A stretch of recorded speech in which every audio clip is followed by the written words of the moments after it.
गोरखपुर ही योगी आदित्यनाथ की गद्दी ले जाएगा।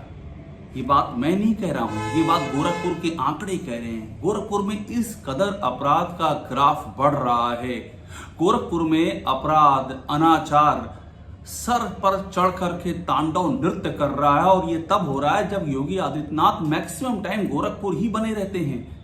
आप गोरखपुर नहीं संभाल पा रहे हैं और पूरे प्रदेश के मुखिया बने हुए हैं आप।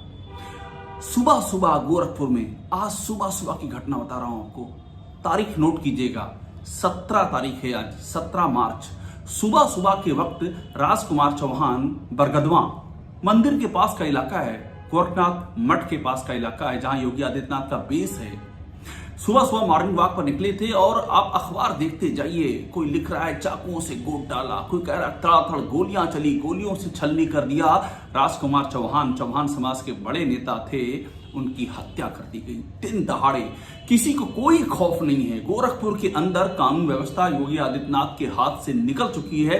और आप रिपीट कीजिएगा कि आज भी कहा जाता है कि योगी आदित्यनाथ गोरखपुर के ही मुख्यमंत्री हैं, वो मैक्सिमम टाइम गोरखपुर में ही बने रहते हैं। यह भी कहा जाता है कि छोटा सा छोटा चुनाव गोरखपुर में अगर हो जाए, पार्षदी से लेकर के छात्र संघ से लेकर के प्रेस क्लब से लेकर के विधायकी सांसदी, कोई भी चुनाव अगर हो जाए, उपचुनाव हो जाए, उसमें योगी आदित्यनाथ का जरूर इंटरवेंशन रहता है। इतना अधिक गोरखपुर की सत्ता से उनको लगाव है, जुड़ाव है। और उसके बाद गोरखपुर की यह हाल है।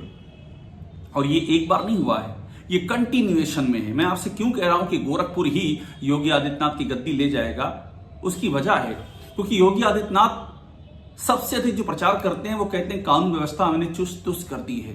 लेकिन जो कहानी निकल करके सामने आ रही है वो ये आ रही है कि कानून व्यवस्था तो एकदम बदहाल है, ध्वस्त है। दरअसल उत्तर प्रदेश में हो ये रहा है कि चुनिंदा चीजें की जा रही हैं अपराध पे कंट्रोल के नाम से। चुनिंदा एक्शन होते हैं और बाकी जगहों पर आंखें बंद कर ली जाती हैं। इतनी दावे किए जाते हैं कि ये इनकाउंटर कर दिया, वो इनकाउंटर कर दिया, उसके बाद ये अपराध क्यों हो रहे हैं? वजह यही है कि अपराधियों में कोई डर नहीं है। और अभी तो फाइलें खुलने दीजिए। ये सरकार जिस दिन जाएगी और फाइलें खुलेंगी तो पता चलेगा जिनका एनकाउंटर हुआ है वे कौन लोग थे, किन लोगों को मारा गया है, किनके पैर लगड़े किए गए हैं। अभी हाल ही में आपने देखा होगा एक जज साहब के सामने जेल के भीतर जो तमाम उसके अंदर कैदी थे, उन्होंने पूरी कहानी बयां की, बताया किस तरह से उठा उठा के ले जाया गया, पैर में गोली मारी गई।